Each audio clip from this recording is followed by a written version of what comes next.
What's up, guys? Welcome to this week's episode of Best Bets for UFC Fight Night Walker versus Mingyang, where I'll be discussing the most confident picks, the lock of the week, the underdog of the week, and some parlays that I like. We've been going crazy with the parlay section the last 3 weeks now. The safety lock has been hitting, so I'm hoping we can do the same this week. As always, hope you're doing well. Hope you're having a great day. Let's dive into the most confident picks. Actually, before we get into the most confident picks, I want to talk a little bit more about this fight right here. Real quick, before we get into the most confident picks, I just want to talk about this matchup.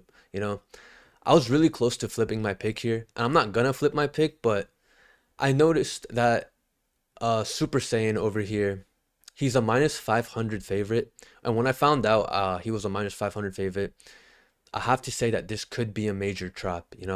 I was really considering switching up my pick for this fight, which I've never done, but I was going back and forth for this fight more than any other fight. I rewatched some tape on Super Saiyan, and the guy gets hit way too often, and he's fighting someone who likes to throw heavy shots. Kiefer Crosbie, he's never been knocked out unconscious. His only TKO loss was to a doctor stoppage, but he was ready to keep fighting. He's tough and he can take a hit. He can take a hit, but at the end of the day, I stuck with Super Saiyan as the pick because Crosby, he is a brawler and he isn't so technical, but that could be what it takes to defeat a tall, lanky striker. Instead of getting picked apart on the outside, he can just rush in and throw bombs on someone that gets hit pretty often in his fights. Because when you watch the tape on Super Saiyan, he gets hit way too often. And Kiefer Crosby, he's 0-2 in the UFC, but those two losses were from people taking him down and submitting him. So Super Saiyan is gonna give him the matchup that he wants, where he's gonna allow him to strike with him. He's primarily a striker, is what Super Saiyan is. And I don't think Super Saiyan is gonna be able to be the first person to knock out Kiefer Crosby out cold. I think Kiefer Crosby has the more powerful shots in this matchup. So I'm gonna stick with Super Saiyan to win. I think he wins by decision here if he does win. But I just can't see him knocking out a tough and durable Kiefer Crosby, because when you look at this matchup stylistically, you look at Super Saiyan, he's a tall, lanky fighter. He's fighting a short, powerful, heavy hitter. Doesn't that ring a bell? This is just like the Alexander Hernandez versus Chase Hooper. Alex was the much shorter guy, and because of that, he's thicker in his weight class. Fighting a tall, skinny guy like Chase Hooper, he was able to generate so much more power in his shots. Super Saiyan is in the same style of fight right now. The shorter guy is going to have much more power, and Super Saiyan gets hit often. And at the end of the day, ultimately, I stuck with Super Saiyan because I did watch tape on Kiefer Crosby where there was a matchup where he got pieced up on the feet by a really low level fighter, and at the end of the day, he is just a brawler with no real technique. So I'm hoping the durability of Super Saiyan will be enough to get him through the tough shots he's about to get hit with, because he doesn't have the best striking defense. Super Saiyan, he does get hit pretty often. So if you have Super Saiyan in your parlay, I'm sorry if I scared you. I just didn't get a chance to express all of this in my last video because I didn't watch enough tape on Super Saiyan. But let's move on to the most confident picks. Most confident pick number one, it's gonna be Zhang Mingyang. Well, you see them on the screen. Zhang Mingyang, Michel Pereira, and Aljamain Sterling. Starting off with Zhang Mingyang. He's just getting all these first round finishes, but he's not fighting in a way where he's rushing to do so. He's very measured in his game, and he's just so precise and powerful, which is the reason why he's finishing these fights so early. But if you see him fight, he's actually really calm and trying to figure out his opponent. Like, he doesn't rush, is what I'm trying to say. It's like the way he fights, it's like he's okay if the fight goes the distance as long as he takes his time and finds the right shots. So they just all end early because he ends up finding the right shot within the first round. And that's a really green flag. He isn't just someone rushing forward with his chin in the air trying to end it early. He's calm and composed, and with the power that he holds, that's a scary opponent, and he understands the power that he holds. He knows all it takes is the right shot, and the fight shifts entirely into his favor. And fight by fight, he's improving. He keeps up a defensive guard. He uses his fight IQ really well. His boxing is just really coming along so well. And in his last fight, it looked like Anthony Smith was getting through with some elbows. He was doing the hand fighting thing where he was trying to gain control of Mingyang's hands, and as he holds his hands, he steps in with an elbow. And when he was throwing those elbows, it looked like they didn't phase Mingyang at all. It didn't phase him one bit. It was like nothing for him. So I feel that's a really great sign as well. And it just seems like he's so durable nowadays as well. He's on a 12 fight finishing streak, and every single one of those 12 wins in a row have ended in the first round. The guy is just on a roll right now, and they're putting him up against a very chinny Johnny Walker, who nowadays is more known for getting knocked out than his actual knockouts. So I feel this is a layup for Zhang Mingyang in his hometown. So, and when you actually take a closer look at Johnny Walker's career, he doesn't have any notable wins really. Especially not recently. His debut win versus Khalil Roundtree, that was nice, but that was in 2018. But other than that, nothing really too impressive in terms of victories over anyone. And I'm truly convinced that after he hit that celebration that injured his shoulder, he ruined his career, and he just wasn't the same fighter ever since. So I feel like round one knockout is destined for this fight. Every clue is pointing to a first round finish for Min Yang here. Uh, anything Johnny Walker has to offer here, I feel like it's basically just his height and his huge frame, but he hasn't been using that to his advantage at all recently. So Zhang Mingyang, he's just an explosive striker with heavy hands and the ability to put opponents away early. And Walker has shown defensive vulnerabilities and isn't durable against big power punchers, which plays directly into Zhang's best weapon that he has. And like I said, he's riding a strong win streak. He has been dominant in recent fights, often finishing opponents quickly. And Zhang isn't just a brawler. He has solid takedown defense, and he's shown patience enough to avoid overcommitting in his shots, which makes him super dangerous throughout the whole fight. So moving on to our next most confident pick, we got Michel Pereira. So Michel Pereira is coming off of two losses, one through Anthony Hernandez, who's now fighting for the number one contender fight. And so that's completely understandable. In his most recent loss to Abus Magomedov, Abus isn't a bad fighter. He trains with Islam Dulatov, and Islam Dulatov is on a rise right now with crazy finishing streak. So Abus is training with great fighters, and he is a good fighter. His losses in the UFC are to Caio Barajo and Sean Strickland. So just like the Anthony Hernandez loss, it's not a bad loss to have back to back, right? And I think he was about to have back to back to back losses if he ended up fighting Marco Tulio, but Tulio is out, and now they brought Kyle Daukaus in. I don't think we're ready to say Michel Pereira is about to get cut like Kyle Daukaus did for going 2-4 in the UFC. Michel is still very much UFC level. And compared to Kyle, this should be a major step down in competition. If you take a look at the 4-fight win streak that Kyle has that got him back into the UFC, it's really the worst fighters you can find. And it's still not convincing enough to anyone that he can hang with someone as high level as Michel, who's proved he is UFC level, getting 8 wins in a row in the UFC. Kyle could never do that.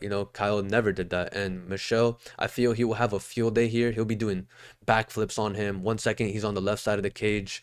Next second he's doing cartwheels on the other side of the cage. I feel like Kyle is the exact type of fighter that allows Michel Pereira to get into his flow state and style on him, because I feel Kyle is just too predictable. We know what he needs, and he wants to get this fight on the ground for the most part to have any success. And his grappling skills, they're nowhere near the level of someone like Anthony Hernandez, who was able to ragdoll Michel Pereira. So, and besides that Anthony Hernandez fight, who Anthony Hernandez is a monster, Michel has shown good takedown defense, and Kyle doesn't have good striking defense, and that's going to be the story of this fight here.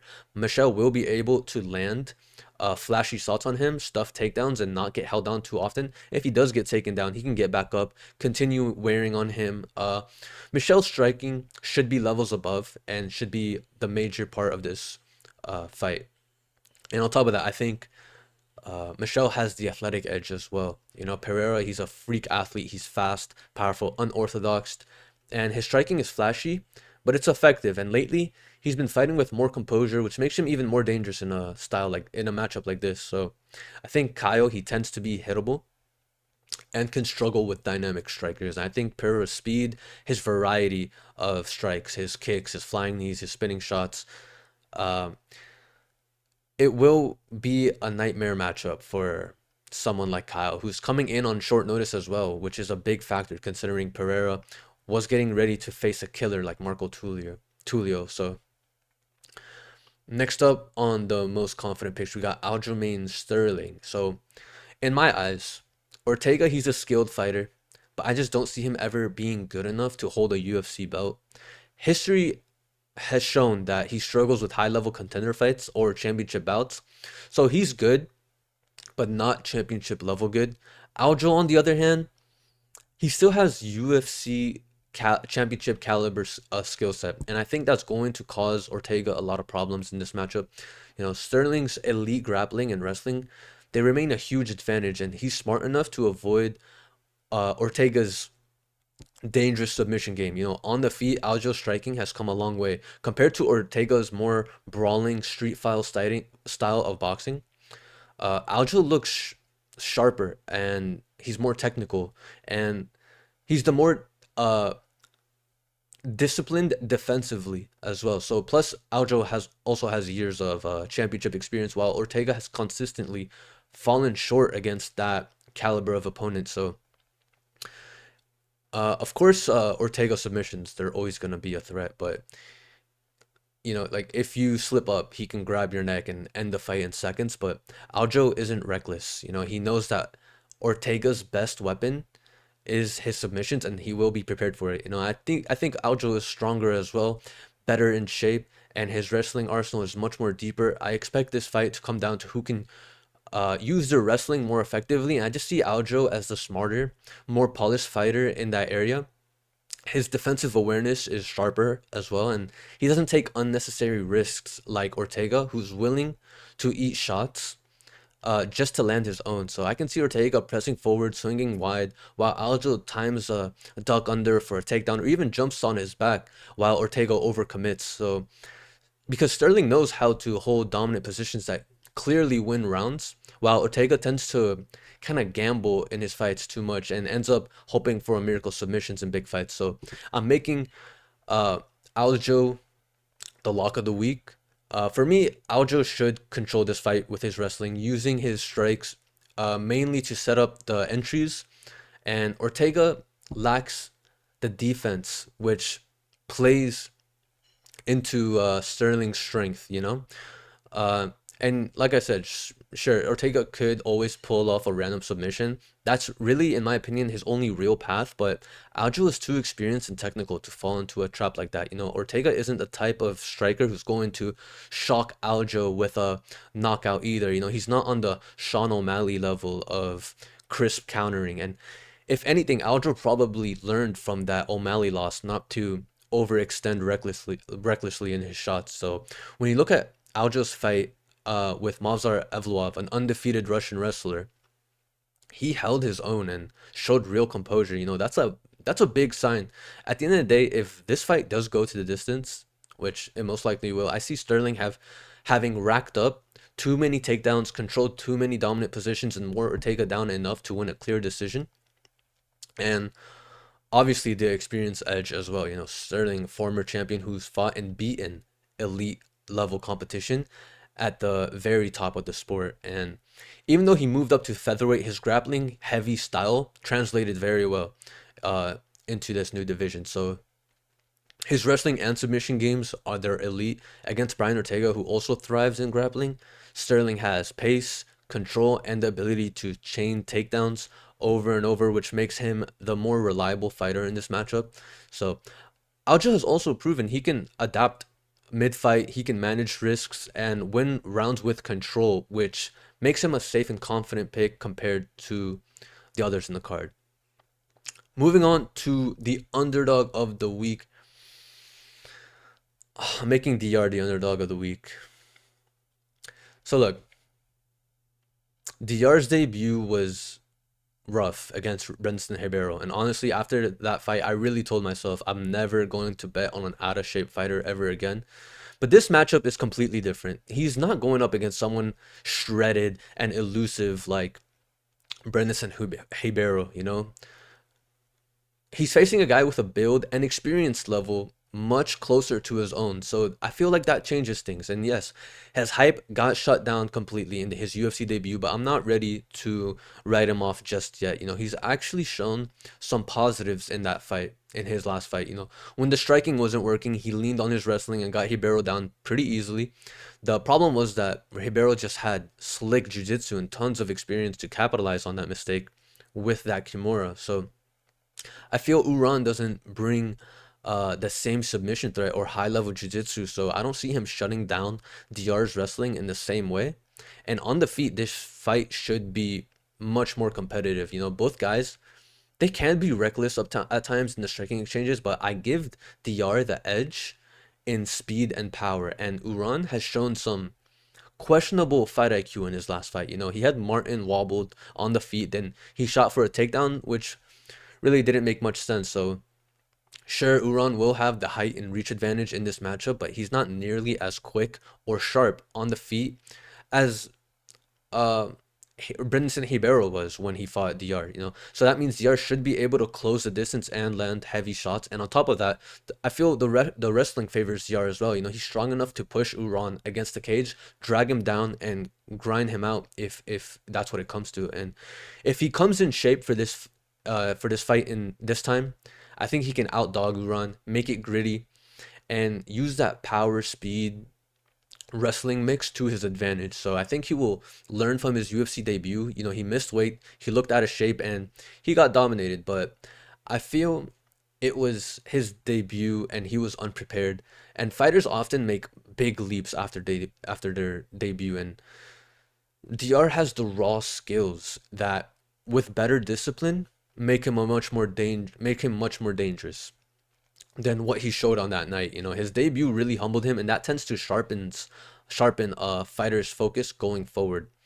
So and before the UFC, Nurgozhay was a wrecking machine. You know, he tore through opponents with powerful striking and strong. He has a strong finishing ability. That's not something you can just ignore because of one bad debut. You know, the guy has knockout power, aggression, and willingness to push forward. If he brings that same energy with better conditioning, he can be a real problem in this matchup. So, you know, Uran, he does have strong grappling, but his striking isn't as sharp or as versatile. You know, if Nurgozhay can keep this fight standing, his power and offensive striking diversity could swing the fight in his favor. You know, Uran is a safer, more technical guy, but Diyar is the type of fighter who only needs shot, one clean shot to flip the fight entirely into his favor. So I feel everyone is judging him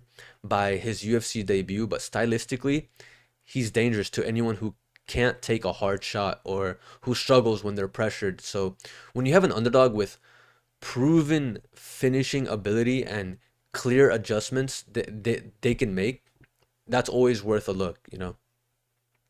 So moving on to the parlay section, we're starting off with the safety lock. The safety lock has been coming through for the past 3 weeks in a row. This will be the fourth week in a row it cashes, hopefully.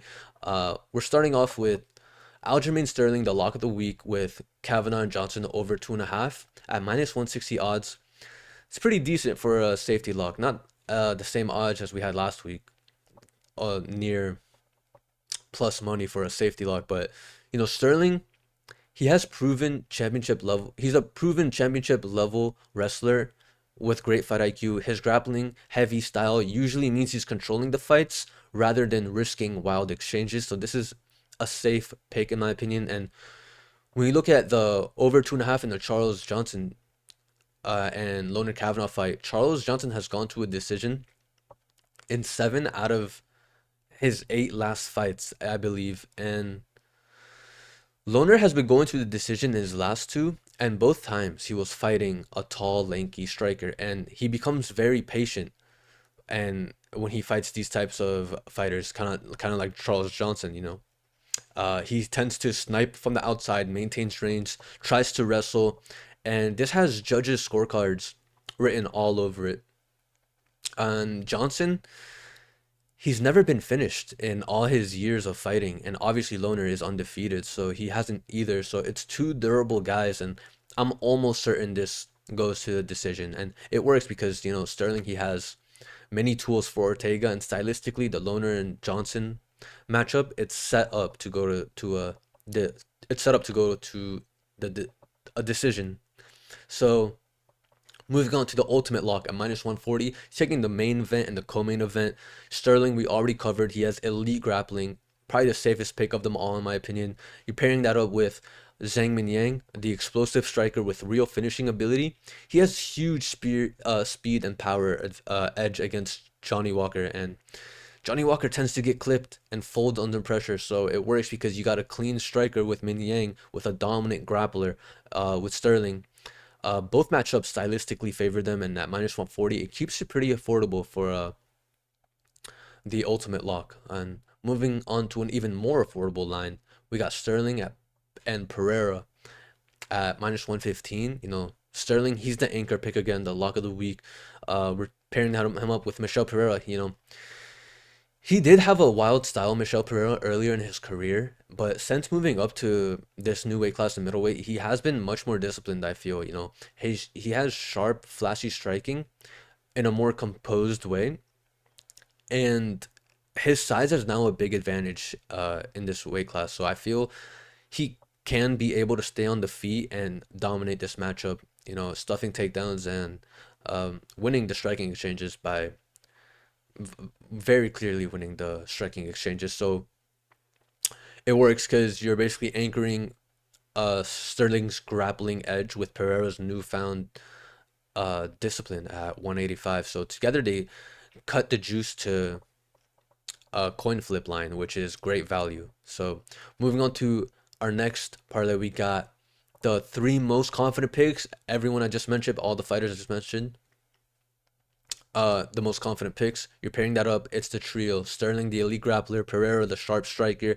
and Mingyang with the knockout threat. So all three of these are the most confident picks on the card. By stacking them, you avoid risky underdogs or props, and you're still getting plus money on three strong stylistic advantages in each of their matchups. So I feel that one is very live to hit. Next up, we got the easy workout parlay. Mingyang, the knockout power threat, and Loner Kavanagh. The only real sweat here could be Loner, but I do think he comes through. He fights safe, he's durable, and often wins fights when he can slow the pace down, and I do think he'll be able to do that here. And lastly, we got Uran, who I think he wins as well. You got a young, aggressive fighter with big volume edge when he finds his rhythm. Against lower tier lightweights, his pace and volume usually carries him. He's in a new city kickboxing gym, and that's such a good move for his career. So it works. It's a very value focused parlay. Instead of relying on one heavy favorite, you stack three manageable favorites for plus 175. It's not ultimate lock safe, but it's clean mid tier parlay. And then we're moving on to Underdog City. Pairing up Underdog of the Week, Diyar. I think he's the best dog shot on the card. Explosive, powerful, and his wrestling looks solid even in his loss. And against Uran, he's got the speed and power edge, and he has a live knockout plus wrestling path to victory here. And then you're pairing it up with another underdog, Waldo Cortes-Acosta.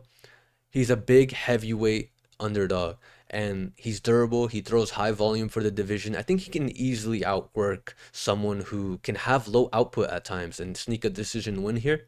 So at plus, and all he really has to do is avoid like the knockout shot. And I think once he's able to weather that storm, he will be able to win the fight as it goes on. So at plus 615, you're swinging for upside here. But both are live dogs, and you only need one clean fight IQ mistake from their opponents to cash this. So this is the kind of lotto ticket that's worth a little sprinkle. And that does sum up the best bets for this week's UFC card. Those are the best bets. Remember, bet smart. If you're gonna bet, stick to your limits. Don't chase any losses. And let me know if you found this video helpful. I've been cooking with the past couple best bets recently. Hopefully, we do that again this week. It'll be fourth week in a row where safety lock hits. So drop your picks in the comments. Let me know what you thought. I want to hear who you're rolling with. Anyways, that's it for me. Have a great day. Take care of yourselves. I love you guys. Good luck. I'm out. Peace.